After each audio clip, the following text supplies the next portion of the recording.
cuties, it's Jenna. I have now finished school for the year, and I wanted to get back into filming this summer anyways, and I thought that this would be a good opportunity to start. So I'm going to talk about kind of everything around this Netflix show called Everything Sucks, and what my feelings are on it and why I think that it should not have been cancelled. And I'm just warning you now, this will likely contain spoilers, so if you have not watched it and don't want anything to be spoiled, don't continue on, but do go watch it because it's a really great show, and I 10 out of 10 recommend it, like 100%, really for anyone. I think that everyone can find someone in this show that they relate to and would, I don't think anyone would not enjoy it. I'm gonna kind of go through my experience watching the show, my thoughts and feelings on it, and yeah, just go from there.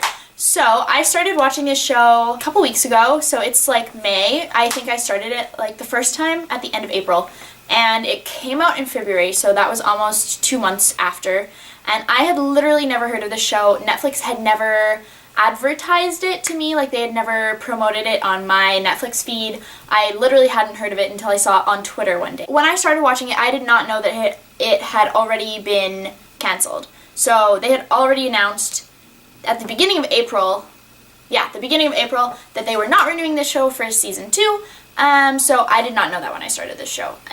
Literally I had just heard about it like on Twitter, I think. So I had probably honestly seen a tweet that said like, so sad this didn't get renewed for season 2, but I went right over my head. I just had seen a couple tweets about it from like Shannon Beveridge, I think, tweeted a little bit about it, or some other like YouTubers and stuff. So, and I had heard that there was some like LGBT stuff in it, so I was like, okay, I'll check it out.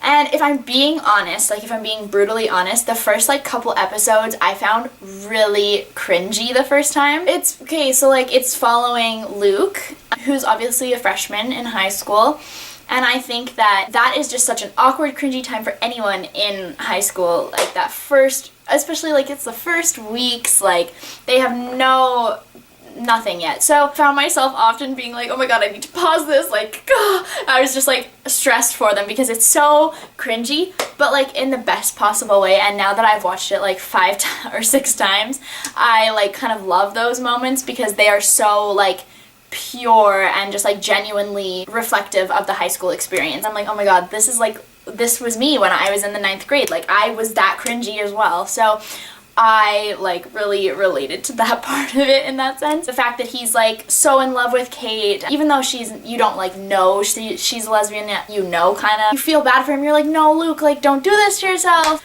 But once I like really got into it, like I formed such an attachment with those characters, and like now I don't find it cringy at all. It's just like the show. I like felt feelings like when Kate had her first kiss with Emmeline. I felt like I was having my first kiss again, like, and like when Kate, like the first time when she's like in the closet with Luke and she's like, I think I'm a lesbian, like I felt along with the characters as they went through these journeys, and like because of that, I think that's why I connected with this show so much, and like why I feel so passionately about this show is because that I literally went through those 10 episodes with those characters. I felt their love and their heartbreak, and like even Tyler when he's like losing all his friends to these like to relationships and everything, like I felt those things. I honestly felt things with each character at some point or another throughout this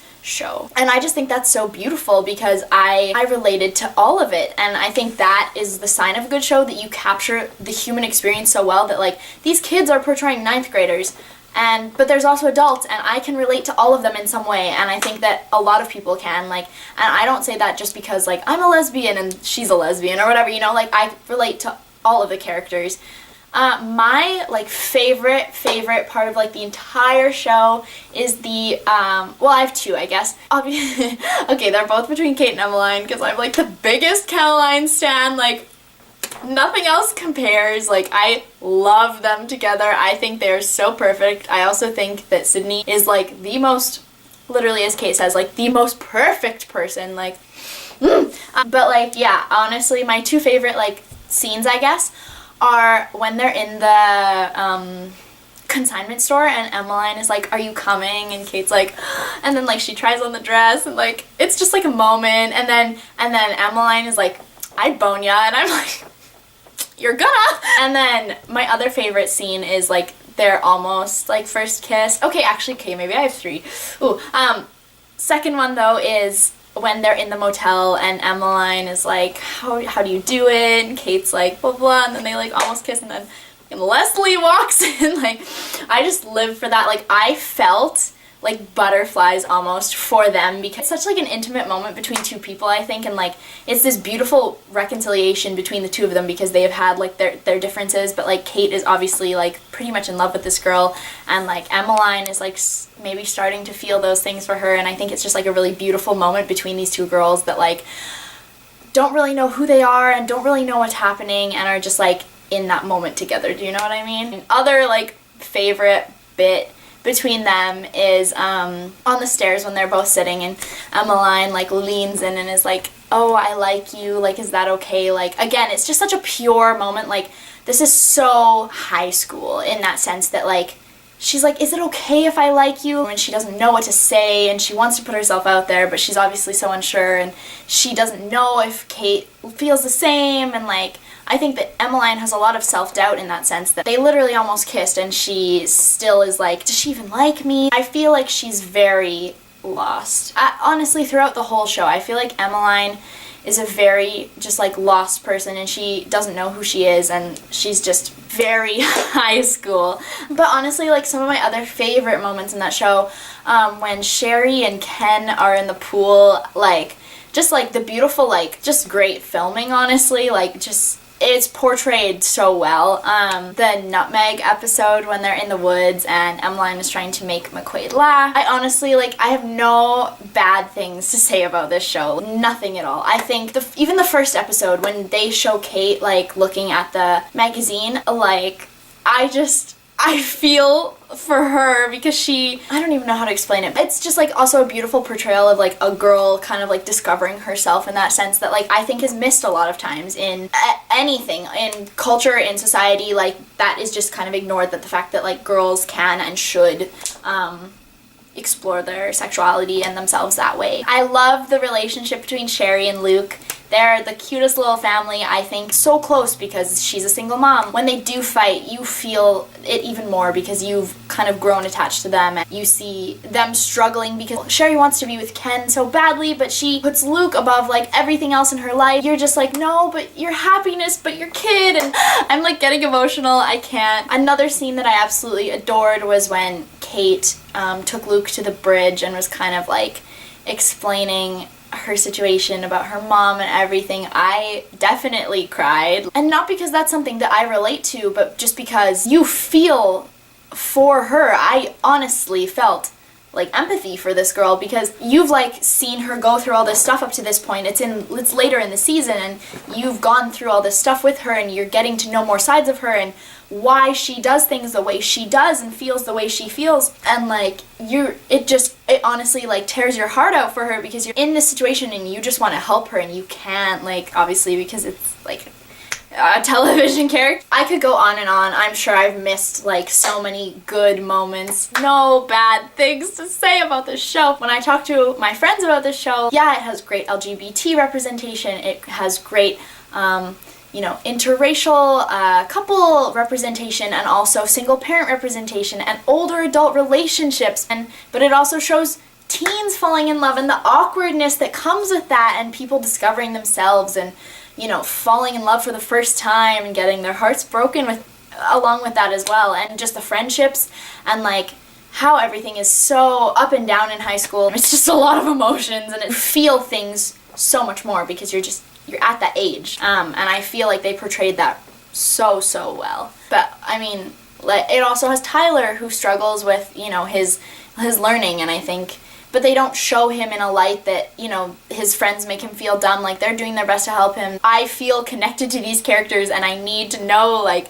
do Kate and Emmeline end up together, and what does Leroy do to the family, and does Ken stay with Sherry even though like Leroy is back, and like does he stand up for his happiness because he clearly feels so strongly about Sherry? What happens to McQuaid after he sees Kate and Emmeline kissing? Like, I just need to know, and like, I feel like these characters are not done yet. These stories are not finished, and these are stories that deserve to be told because these are stories that are not being told anywhere else. And I think that, like, this show is set in the 90s, right? But, like, these stories are timeless. Like, there will be people falling in love for the first time forever, coming out for the first time forever, like, discovering their sexuality, finding love at an older age, like, falling in love after divorce and spousal death. These are timeless stories that don't just, like, focus. It's not stuck, I guess, in the fact that it's set in the 90s. It just, like, kind of happens to be set in the 90s. I thought I'd talk about LGBT representation for a minute, just kind of while we're talking about all of this.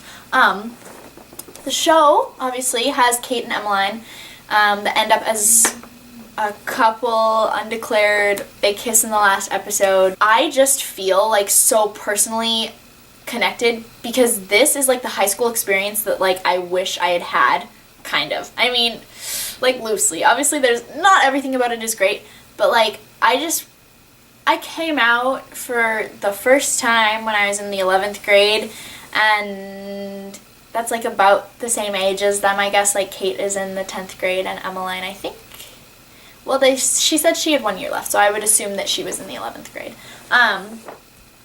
When I know all the trivia. I feel, like, so connected to it because that's the age that I was when I was, like, going through all these things, and it's just, like, I wish I had had the experience of, like, having someone to go through that with and, like, finding love when I was, or even just, like, someone to kiss when I was that age because I didn't have that. And, like, I think it's just such a positive, like, representation of being LGBT in high school that you don't see as often. Like, there's so little LGBT representation in media, and when it is, it's generally older people or men or both. And no shade to that, like, those people need that as well, but I hardly ever see young lesbian slash, queer women, I guess, young queer women being represented. And it's just like, this is a show that I wish I had had when I was that age, when I was in high school, and been able to watch that and be like, wow, like, this is something that other people experience because clearly, like, these characters are going through this and this is what I'm going through. And, like, literally, like, I watched Glee and, like, felt those things, and, like, Glee is, like, such an unrealistic representation of high school, like, at all. And I just feel like Everything Sucks captures the whole experience of, like, being young and being just, like, confused and going through all of these things at once with your family and your friends and your love life and your sexuality and school and just, like, everything. It is the show I wish I had had when I was 16.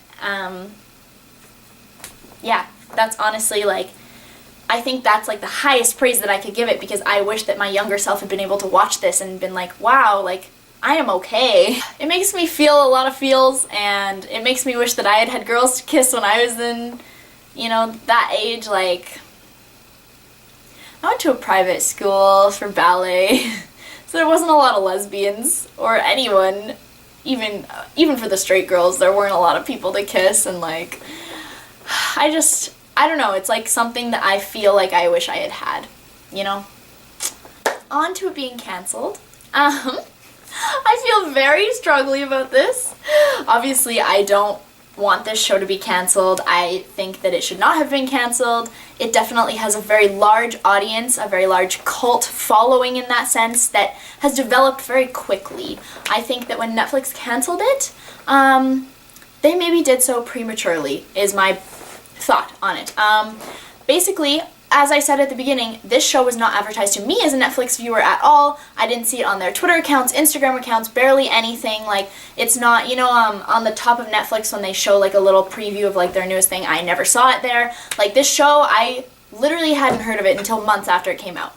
And I think that they didn't give it a fair chance. Of course, views were low because they didn't promote it. And, like, people talk about, like, Sense8 not getting renewed, and then it got, that sort of special end episode, movie episode, like, at the end, the finale, and, like, they're like, oh yeah, but Sense8 has, like, this huge cult following and everything, like, it's been around for longer, and the fan base has developed into this huge, like, strong group, and I think that Everything Sucks would have done so as well if it had been given the time to do so. And now that it's been a month and a bit since it was canceled, I truly believe that it's come so far since then. Like, I see every day people on Twitter saying, this is my first time watching it, I'm absolutely in love with the show, absolutely heartbroken that it didn't get renewed, and I see those all day, every day. The fan base keeps growing, and I think that, like, yeah, maybe it didn't have the views when they first looked at it, but that was only like a month or so after it had first premiered, and they didn't really give it a chance to get popular. I feel like they somehow, like, I'm sure this isn't what happened, but I feel like this is a mistake, because shit gets renewed on Netflix all the time, and like the dumbest stuff, and like this show is so good, and it's developed such a strong fan base, and you can see that when you go on Twitter and you just honestly search up hashtag reneweverythingsucks, and you will see this huge group of people that has come together fighting for this amazing show.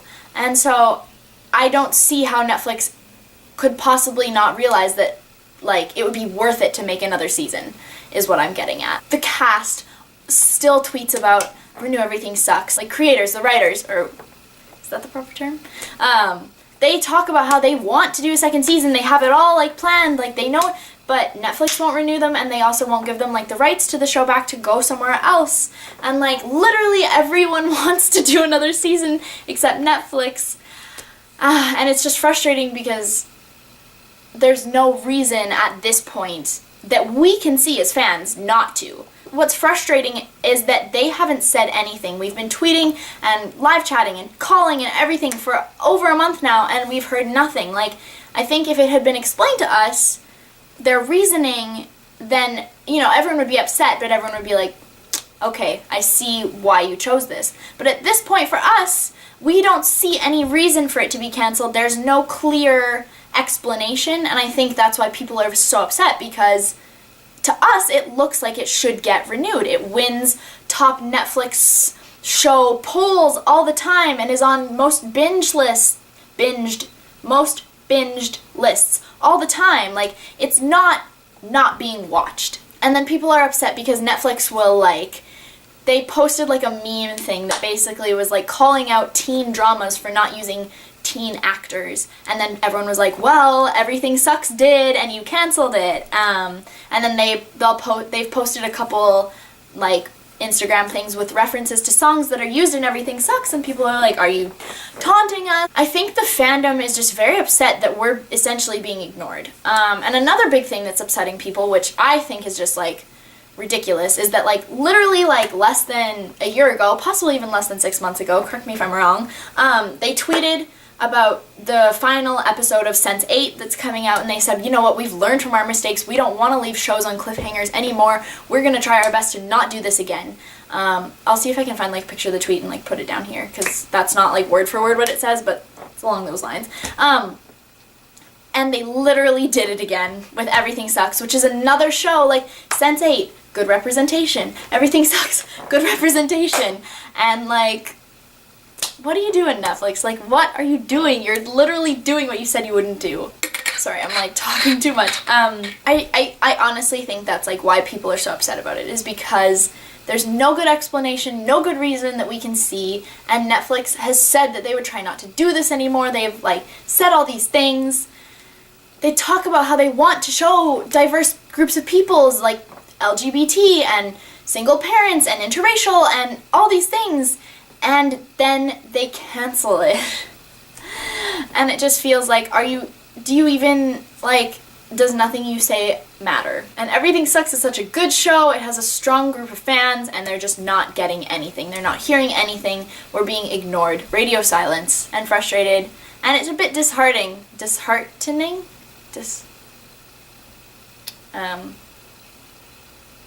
Disheartening? Is that a word? Discouraging?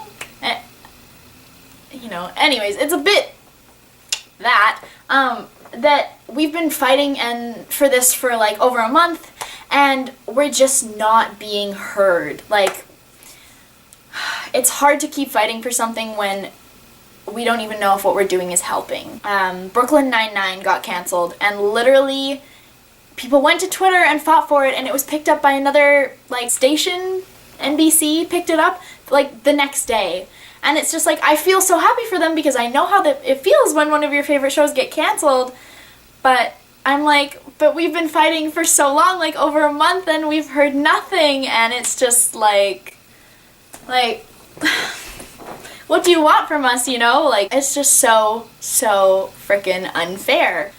But yeah, honestly, I don't know what else I have to say. I have so many thoughts. If I think of anything else, I will leave it down below. I'm also going to leave some great links to stuff about the show. There's a website, I think it's called reneweverythingsucks.com, but I will have to check that, and it will be down below as well. I also may link the petition that people have been signing. I think it has like over 20,000 signatures now or things like that. But anyways, I'll just link like all the relevant stuff below. And thank you for watching this. If you've watched all of it, like, you're a true Everything Sucks fan. And you should all share this. I know that, like, hashtag reneweverythingsucks and adding Netflix on Twitter is like the thing right now. Maybe share this video with it. Get Netflix maybe to watch it and see like what a real person actually has to say about it, because I see tweets about this all the time, but I haven't actually seen any, if not many, like few to no videos on like people's actual thoughts and feelings, and I just feel like this is so much easier than like a constant stream of tweets going on my feed about my feelings about this show. I just feel like I needed to say all these things, and I really hope that a lot of people can kind of watch this and, you know, give me your thoughts about it as well. I'd love to hear like everyone's favorite parts and like what it has made you feel about in your life and how you related to it and just like everything. That would mean a lot to me. So thank you for watching all of this. I love you all. Mwah. Yeah, hashtag reneweverythingsucks, and we'll see you potentially soon. I want to start filming videos again for this channel, kind of along the lines of this, but just like about a lot of stuff. But I had to film this right now because it is just so important to me that people hear about Everything Sucks. So thank you for watching. I love you. Goodbye!